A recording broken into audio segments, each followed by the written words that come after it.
ਜਿਹੜੀ ਜੀ, ਮੇਨ ਖਬਰ ਆ ਉਹਦੇ ਵੱਲ ਚੱਲੀਏ ਤੇ ਰਸ਼ੀਆ ਵਾਲਿਆਂ ਨੇ ਅੱਜ ਵਾਰਨਿੰਗ ਦਿੱਤੀ ਆ ਯੂਐਸ ਨੂੰ ਵੀ ਤੀਜੀ ਜਿਹੜੀ ਵਿਸ਼ਵ ਜੰਗ ਆ ਉਹ ਸ਼ੁਰੂ ਹੋ ਸਕਦੀ ਹੈਗੀ ਆ। ਰਸ਼ੀਆ ਦੇ ਫੋਰਨ ਮਿਨਿਸਟਰ ਸਰਜੇ ਲੈਵਰੋਵ ਉਹਨਾਂ ਨੇ ਪ੍ਰੈਸ ਕਾਨਫਰੰਸ ਦੇ ਦੌਰਾਨ ਦੱਸਿਆ ਆ ਭਈ ਜੋ ਸਿਚੁਏਸ਼ਨ ਯੂਕਰੇਨ ਨੂੰ ਲੈ ਕੇ ਬਣੀ ਹੋਈ ਆ, ਜਿਸ ਹਿਸਾਬ ਦੇ ਨਾਲ ਬਾਹਰਲੇ ਮੁਲਕ ਜਿਹੜੇ ਆ ਉਹ ਯੂਕਰੇਨ ਦੀ ਸਪੋਰਟ ਕਰ ਰਹੇ ਆ ਤੇ ਰਸ਼ੀਆ ਦੇ ਇਨਸਾਈਡ ਅੰਦਰ ਜਾ ਕੇ ਵੈਸਟਰਨ ਮਿਜ਼ਾਈਲਸ ਨੂੰ ਯੂਜ਼ ਕੀਤਾ ਗਿਆ ਆ ਜੋ ਯੂਐਸਏ ਦੇ ਵਿੱਚ ਬਣੀਆਂ ਹੋਈਆਂ ਆ। ਇਹਦੇ ਨਾਲ ਜੋ ਤੀਜੀ ਵਿਸ਼ਵ ਜੰਗ ਆ ਉਹ ਸ਼ੁਰੂ ਹੋ ਸਕਦੀ ਹੈਗੀ ਆ। ਯੂਕਰੇਨ ਨੇ ਰਸ਼ੀਆ ਦਾ ਜਿਹੜਾ ਵੈਸਟਰਨ ਕਰਸਕ ਵਾਲਾ ਰੀਜਨ ਆ ਉਹ ਅਗਸਤ 6 ਨੂੰ ਅਟੈਕ ਕੀਤਾ ਸੀ। ਉਹ ਕਾਫੀ ਅੰਦਰ ਤੱਕ ਜਿਹੜੀ ਆ ਯੂਕਰੇਨ ਦੀਆਂ ਫੌਜਾਂ ਉਹ ਚਲ ਗਈਆਂ ਸੀਗੀਆਂ। ਕਹਿੰਦੇ ਪਈ ਇਹ ਰਸ਼ੀਆ ਦੇ ਜੇ ਵਰਲਡ ਵਾਰ 2 ਦਾ ਦੇਖਿਆ ਜਾਵੇ ਉਹ ਤੋਂ ਬਾਅਦ ਰਸ਼ੀਆ ਦੇ ਉੱਤੇ ਕਾਫੀ ਵੱਡਾ ਅਟੈਕ ਸੀਗਾ। ਪ੍ਰੈਜ਼ੀਡੈਂਟ ਵਲਾਡੀਮੀਰ ਪੁਟਿਨ ਨੇ ਇਹ ਕਿਹਾ ਵੀ ਇਹਦਾ ਜਿਹੜਾ ਰਿਸਪੌਂਸ ਆ ਉਹ ਅਸੀਂ ਬਿਲਕੁਲ ਠੋਕ ਕੇ ਦੇਵਾਂਗੇ। ਸਰਜੀ ਲੈਵਰੋਵ ਜੋ ਆ ਉਹ ਪੁਟਿਨ ਹੋਣਾ ਦੇ ਫੋਰਨ ਮਿਨਿਸਟਰ ਆ, ਲਗਭਗ 20 ਸਾਲਾਂ ਤੋਂ ਹੈਗੇ ਆ। ਤੇ ਉਹ ਕਹਿੰਦੇ ਆ ਵੀ ਵੈਸਟ ਜੋ ਆ ਵੈਸਟਰਨ ਮੁਲਕ ਆ ਉਹ ਖੁਦ ਮੰਗ ਰਹੇ ਆ ਟਰਬਲ ਦੀ ਯੂਕਰੇਨ ਦਾ ਜਿਹੜਾ ਸਾਥ ਆ ਉਹ ਦੇ ਕੇ। ਜੀ। ਅਗਲੀ ਜਿਹੜੀ ਹਰਜੋਤ ਸਿੰਘ ਜੀ ਖਬਰ ਤੇ ਗੱਲ ਕਰਦੇ ਜਾਈਏ ਤਾਂ ਜ਼ੈਲੈਂਸਕੀ ਹੁਣੀ ਇਹਦੇ ਨਾਲ ਹੀ ਸੰਬੰਧਿਤ ਜੇ ਆਪਾਂ ਅੱਗੇ ਗੱਲ ਕਰਦੇ ਹਾਂ ਤਾਂ ਜ਼ੈਲੈਂਸਕੀ ਕਹਿੰਦੇ ਵੀ ਆਪਣਾ ਇੱਕ ਪੀਸ ਪਲਾਨ ਆ ਉਸ ਨੂੰ ਪੇਸ਼ ਕਰਨ ਜਾ ਰਹੇ ਆ ਬਾਈਡਨ ਹੁਣਾਂ ਨੂੰ, ਮੌਜੂਦਾ ਰਾਸ਼ਟਰਪਤੀ ਤੇ ਸਾਬਕਾ ਰਾਸ਼ਟਰਪਤੀ ਟਰੰਪ ਹੁਣਾਂ ਨੂੰ, ਤੇ ਇਸ ਟਾਈਮ ਮੌਜੂਦਾ ਜਿਹੜੀ ਉਪ ਰਾਸ਼ਟਰਪਤੀ ਕਮਲਾ ਹੈਰਿਸ ਆ ਉਸ ਨੂੰ।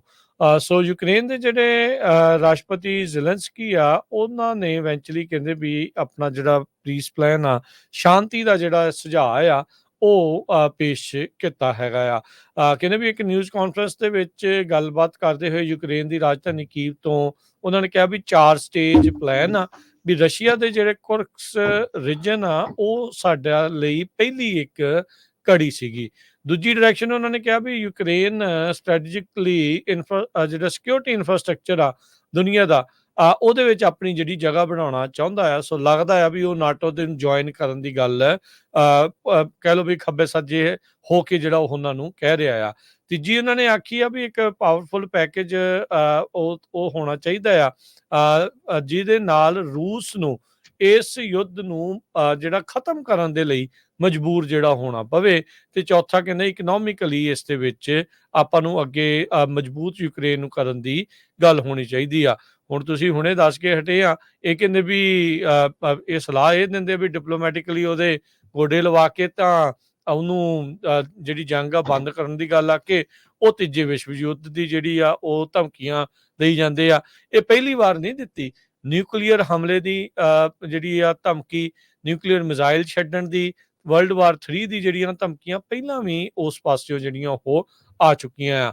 ਪਰ ਆਪਾਂ ਨੂੰ ਇਹ ਪਤਾ ਹੈ ਵੀ ਰੂਸ ਦਾ ਇਸ ਟਾਈਮ ਹਾਲਾਤ ਖਾਸੇ ਜਿਹੜੇ ਇਕਨੋਮਿਕਲੀ ਵੀ ਤੇ ਫੌਜ ਦੇ ਲਈ ਲੜਨ ਵਾਲੇ ਲੋਕਾਂ ਦੀ ਘਾਟ ਦੇ ਕਰਕੇ ਵੀ ਮਾੜੇ ਜਿਹੜੇ ਉਹ ਬਣੇ ਪਏ ਨੇ। ਜੀ, ਯੂਕਰੇਨ ਦੇ ਪ੍ਰੈਜ਼ੀਡੈਂਟ ਵਲਾਡੀਮੀਰ ਜ਼ੈਲੈਂਸਕੀ ਆ ਉਹਨਾਂ ਨੇ ਇਸ ਮਹੀਨੇ ਦੇ ਸ਼ੁਰੂਆਤ ਦੇ ਵਿੱਚ ਇਹ ਕਿਹਾ ਸੀ ਵੀ ਰਸ਼ੀਆ ਦਾ ਜਿਹੜਾ ਕੁਰਸਕ ਵਾਲਾ ਰੀਜਨ ਹੈਗਾ ਆ ਜਿਸ ਹਿਸਾਬ ਦੇ ਨਾਲ ਯੂਕਰੇਨ ਨੇ ਅਟੈਕ ਕੀਤਾ ਹੈਗਾ, ਕਹਿੰਦੇ ਵੀ ਸਾਨੂੰ ਲੱਗਦਾ ਆ ਵੀ ਕ੍ਰੈਮਲਿਨ ਲਈ ਜੋ ਰਿਟੈਲੀਏਟ ਕਰਨਾ ਆ ਉਹ ਕਾਫੀ ਔਖਾ ਹੈਗਾ। ਜਿਸ ਤਰ੍ਹਾਂ ਉਹਨਾਂ ਦੀ ਜਿਹੜੀ ਆ ਆਪਾਂ ਕਹਿ ਸਕਦੇ ਆ ਵੀ ਕਾਫੀ ਉਹਨਾਂ ਨੂੰ ਹਿੱਟ ਹੋਇਆ ਹੈਗਾ ਪਿਛਲੀਆਂ ਸੈਂਕਸ਼ਨਸ ਦੇ ਉੱਤੋਂ। ਤੇ ਰਸ਼ੀਆ ਵਾਲੇ ਇਹ ਕਹਿ ਰਹੇ ਆ ਵੀ ਵੈਸਟਰਨ ਵੈਪਨਰੀ ਯੂਜ਼ ਹੋ ਰਹੀ ਆ ਜੋ ਇੰਗਲੈਂਡ ਦੀ ਬਣੀ ਹੋਈ ਆ, ਬ੍ਰਿਟਿਸ਼ ਟੈਂਕਸ ਆ, ਯੂਐਸ ਦੇ ਰਾਕਟ ਸਿਸਟਮ ਹੈਗੇ ਆ ਉਹ ਯੂਕਰੇਨ ਵਾਲੇ ਯੂਜ਼ ਕਰ ਰਹੇ ਆ। ਵਾਸ਼ਿੰਗਟਨ ਨੇ ਇਹ ਕਿਹਾ ਆ ਵੀ ਜਿਹੜਾ ਯੂਕਰੇਨ ਨੇ ਇਨਕਰਜਨ ਕੀਤਾ ਸੀ ਜੋ ਇਨਸਾਈਡ ਜਾ ਕੇ ਰਸ਼ੀਆ ਦੇ ਏਰੀਏ ਤੇ ਕਬਜ਼ਾ ਕਰ ਲਿਆ ਵੀ ਉਹਦੇ ਬਾਰੇ ਸਾਨੂੰ ਕੋਈ ਨੌਲੇਜ ਨਹੀਂ ਸੀ। ਪੁਟਿਨ ਦਾ ਫੋਰਨ ਇੰਟੈਲੀਜੈਂਸ ਚੀਫ ਸਰਜੀ ਨੈਰਸ਼ਕਿਨ ਜੋ ਆ ਉਸਨੇ ਇਹ ਕਿਹਾ ਆ ਵੀ ਮੈਨੂੰ ਇਹ ਪੱਕਾ ਯਕੀਨ ਆ ਵੀ ਇਹ ਕਿੱਦਾਂ ਹੋ ਸਕਦਾ ਜਿਹੜੀਆਂ ਵੈਸਟਰਨ ਪਾਵਰਸ ਆ ਉਹਨਾਂ ਨੂੰ ਇਹ ਨਾ ਪਤਾ ਹੋਵੇ ਭਈ ਜੀ ਯੂਕਰੇਨ ਵਾਲੇ ਕਬਜ਼ਾ ਕਰਨ ਜਾ ਰਹੇ ਆ। ਨਿਊਯਾਰਕ ਟਾਈਮ ਨੇ ਰਿਪੋਰਟ ਕੀਤਾ ਸੀ ਯੂਐਸ ਤੇ ਬ੍ਰਿਟੇਨ ਦੋਨਾਂ ਮੁਲਕਾਂ ਨੇ ਯੂਕਰੇਨ ਨੂੰ ਸੈਟੇਲਾਈਟ ਇਮੇਜਨਰੀ ਤੇ ਹੋਰ ਇਨਫੋਰਮੇਸ਼ਨ ਜਿਹੜੀ ਪ੍ਰੋਵਾਈਡ ਕੀਤੀ ਆ ਜਦੋਂ ਉਹਨਾਂ ਨੇ ਕਰਸਕ ਵਾਲਾ ਰੀਜਨ ਚ ਐਂਟਰੀ ਕੀਤੀ ਆ। ਟਾਈਮਸ ਨੇ ਵੀ ਕਿਹਾ ਸੀ ਵੀ ਇੰਟੈਲੀਜੈਂਸ ਜਿਹੜੀ ਆ ਇਹ ਸ਼ੋਅ ਕਰ ਰਹੀ ਹੈਗੀ ਆ ਯੂਕਰੇਨ ਨੂੰ ਜੋ ਹੈਲਪ ਕਰ ਰਹੇ ਹੈਗੇ ਆ ਵੈਸਟਰਨ ਮੁਲਕ। ਦੂਸਰੇ ਪਾਸੇ ਰਸ਼ੀਆ ਦੀ ਮਿਜ਼ਾਈਲ ਨੇ ਯੂਕਰੇਨ ਦੇ ਪ੍ਰੈਜ਼ੀਡੈਂਟ ਦਾ ਜਿਹੜਾ ਸ਼ਹਿਰ ਹੈਗਾ, ਹੋਮ ਸਿਟੀ ਆ, ਉੱਥੇ ਹਿੱਟ ਕੀਤਾ ਆ ਤੇ ਕਾਫੀ ਲੋਕਾਂ ਦੀ ਜਿਹੜੀ ਆ ਮੌਤ ਵੀ ਹੋਈ ਹੈਗੀ ਆ। ਰਸ਼ੀਆ ਨੇ ਕਹਿੰਦੇ ਯੂਕਰੇਨ ਦੇ ਉੱਤੇ ਸੋਮਵਾਰ ਨੂੰ 100 ਤੋਂ ਵੱਧ ਜਿਹੜੀਆਂ ਮਿਜ਼ਾਈਲਸ ਆ ਉਹ ਛੱਡੀਆਂ ਹੈਗੀਆਂ।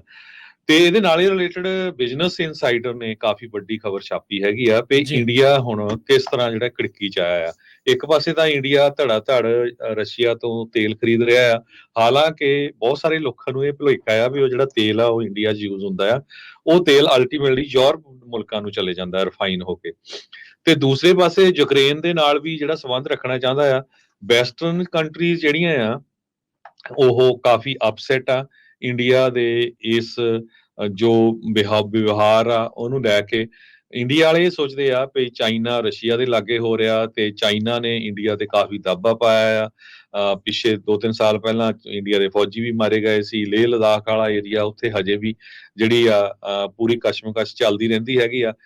ਸੋ ਇੰਡੀਆ ਰਸ਼ੀਆ ਦੇ ਨਾਲ ਵਧੀਆ ਰਿਲੇਸ਼ਨ ਬਣਾਉਣਾ ਚਾਹੁੰਦਾ ਆ ਤੇ ਉਧਰ ਵੈਸਟਰਨ ਐਲਾਈਜ਼ ਦੇ ਨਾਲ ਵੀ ਜੋ ਰਿਲੇਸ਼ਨ ਆ ਗੁੱਡ ਬਣਾਉਣਾ ਚਾਹੁੰਦਾ। ਇੰਡੀਆ ਕਹਿੰਦੇ ਪਈ ਇਸ ਹਫ਼ਤੇ ਦੁਨੀਆ ਦਾ ਸਭ ਤੋਂ ਵੱਡਾ ਜਿਹੜਾ ਇੰਪੋਰਟਰ ਹੋ ਗਿਆ ਆ ਰਸ਼ੀਅਨ ਆਇਲ ਦਾ।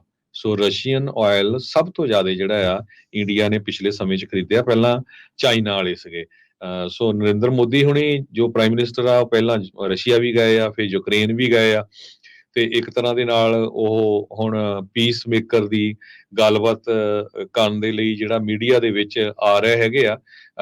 ਤੇ ਜੋ ਰਸ਼ੀਆ ਵਾਲੇ ਆ ਉਹਨਾਂ ਨੂੰ ਵੀ ਪਤਾ ਵੀ ਜੇ ਜੰਗ ਨਾ ਐਂਡ ਹੋਈ ਤੇ ਇਹਦੇ ਰਿਜ਼ਲਟ ਕਾਫੀ ਮਾੜੇ ਹੋਣੇ ਆ। ਇਹ ਸਾਰਾ ਕੁਝ ਹੁਣ ਅਮਰੀਕਨ ਇਲੈਕਸ਼ਨ ਦੇ ਉੱਤੇ ਵੀ ਡਿਪੈਂਡ ਕਰਦਾ ਆ ਵੀ ਜੇ ਪ੍ਰੈਜ਼ੀਡੈਂਟ ਟਰੰਪ ਹੁਣੀ ਜਿੱਤਦੇ ਆ ਤੇ ਇਹ ਜੰਗ ਜਿਹੜੀ ਰੁਕ ਸਕਦੀ ਹੈਗੀ ਆ, ਤੇ ਜੇ ਕਮਲਾ ਹੈਰਿਸ ਹੁਣੀ ਜਿੱਤਦੇ ਹੈਗੇ ਆ ਤੇ ਇਹ ਇਸ ਤਰ੍ਹਾਂ ਹੀ ਚੱਲੇਗੀ। ਵੱਖ-ਵੱਖ ਇੰਡੀਆ ਦੇ ਜਿਹੜੇ ਐਨਾਲਿਸਟ ਜਾਂ ਜਿਹੜੇ ਐਕਸਪਰਟ ਹੈਗੇ ਆ, ਉਹ ਇਹ ਕਹਿੰਦੇ ਆ ਵੀ ਇੰਡੀਆ ਵਾਲੇ ਰਿਲੇਸ਼ਨਸ਼ਿਪ ਰਸ਼ੀਆ ਦੇ ਨਾਲ ਵੀ ਵਧੀਆ ਰੱਖਣਾ ਚਾਹੁੰਦੇ ਆ ਤੇ ਵੈਸਟਰਨ ਕੰਟਰੀਜ਼ ਦੇ ਨਾਲ ਵੀ। ਸੋ ਦੋ ਬੇੜੀਆਂ ਦੇ ਜਿਹੜੇ ਸਵਾਰ ਹੋ ਕੇ ਚੱਲ ਰਹੇ ਹੈਗੇ ਆ। ਇੰਡੀਆ ਦੀ ਮਜਬੂਰੀ ਆ ਕਿਉਂਕਿ 60% ਇੰਡੀਆ ਦੀ ਜਿਹੜੀ ਮਿਲਟਰੀ ਆ ਉਹ ਰਸ਼ੀਆ ਤੋਂ ਆਉਂਦੀ ਆ। ਇਹ ਬਿਜ਼ਨਸ ਇਨਸਾਈਡਰ ਅੱਜ ਦੀ ਜਿਹੜਾ ਮੈਗਜ਼ੀਨ ਆ ਉਹਨਾਂ ਨੇ ਅੱਜ ਕਾਫੀ ਵੱਡੀ ਰਿਪੋਰਟ ਛਾਪੀ ਹੈਗੀ ਆ। ਹਾਲਾਂਕਿ ਕੱਲ 70,000 ਦੇ ਕਰੀਬ ਅਸੌਲਟ ਰਾਈਫਲਸ ਇੰਡੀਆ ਨੇ ਅਮਰੀਕਾ ਤੋਂ ਵੀ ਖਰੀਦੀਆਂ ਹੈਗੀਆਂ। ਯੂਐਸ ਪ੍ਰੈਸ਼ਰ ਕਰ ਰਿਹਾ ਇੰਡੀਆ ਵਾਲਿਆਂ ਨੂੰ ਕਿ ਪੁਟਿਨ ਨੂੰ ਅਸੀਂ ਆਈਸੋਲੇਟ ਕਰਨਾ ਹੀ ਕਰਨਾ ਆ ਤੇ ਤੁਸੀਂ ਸਾਡਾ ਸਾਥ ਦਿਓ। ਪਰ ਇੰਡੀਆ ਵਾਲੇ ਚਾਈਨਾ ਤੋਂ ਡਰ ਰਹੇ ਆ, ਉਸ ਡਰ ਦੇ ਮਾਰੇ ਰਸ਼ੀਆ ਦੇ ਨਾਲ ਵੀ ਆਪਣਾ ਰਿਲੇਸ਼ਨ ਜਿਹੜਾ ਵਧੀਆ ਰੱਖ ਰਹੇ ਹੈਗੇ ਆ। ਸੋ ਇੰਡੀਆ ਰਸ਼ੀਆ ਨੂੰ ਇੱਕ ਤਰ੍ਹਾਂ ਬਫਰ ਸਮਝ ਰਿਹਾ ਹੈ ਚਾਈਨਾ ਦੀ ਬਦਮਾਸ਼ੀ ਦੇ ਅਗੇਂਸਟ। ਚਾਈਨਾ ਤੋਂ ਉਹ ਡਰਦੇ ਆ ਵੀ ਚਾਈਨਾ ਦੀ ਜਿਹੜੀ ਮਿਲਟਰੀ ਆ ਉਹਨਾਂ ਨੇ ਕਿਸ ਤਰ੍ਹਾਂ 2020 ਤੋਂ ਲੈ ਕੇ ਲਦਾਖ ਦਾ ਜਿਹੜਾ ਡਿਸਪਿਊਟਡ ਰੀਜਨ ਹੈਗਾ ਉਹਦੇ ਉੱਤੇ ਕਬਜ਼ਾ ਕੀਤਾ ਹੋਇਆ ਹੈ। ਉੱਥੇ ਪਿੰਡਾਂ ਦੇ ਪਿੰਡ ਜਿਹੜੇ ਆ ਉਹ ਵਸਾ ਰਹੇ ਹੈਗੇ ਆ। ਸੋ ਕਹਿੰਦੇ ਵੀ ਐਂਡ ਦੇ ਵਿੱਚ ਜਿਹੜਾ ਬਿਜ਼ਨਸ ਇਨਸਾਈਡਰ ਆ ਉਹ ਇਹ ਲਿਖਦਾ ਆ ਵੀ ਮੋਦੀ ਜਿਹੜਾ ਆ ਉਹ ਇਸੇ ਤਰ੍ਹਾਂ ਇੰਡੀਆ ਦਾ ਜਿਹੜਾ ਟਾਈਟ ਰੋਪ ਐਕਟ ਹੈਗਾ ਵੀ ਯੂਐਸਏ ਦੇ ਨਾਲ ਵੀ ਵਧੀਆ ਰਿਲੇਸ਼ਨ ਬਣਾ ਕੇ ਰੱਖਣਾ ਆ ਤੇ ਰਸ਼ੀਆ ਨੂੰ ਵੀ ਉਹ ਛੱਡ ਨਹੀਂ ਸਕਦੇ ਹੈਗੇ। ਚਾਈਨਾ ਤੋਂ ਡਰ ਰਹੇ ਹੈਗੇ ਆ। ਸੋ ਇਸ ਕਰਕੇ ਜੋ ਇੰਡੀਆ ਦੀ ਜਿਹੜੀ ਮਜਬੂਰੀ ਆ ਉਹ ਬਣੀ ਹੋਈ ਹੈਗੀ।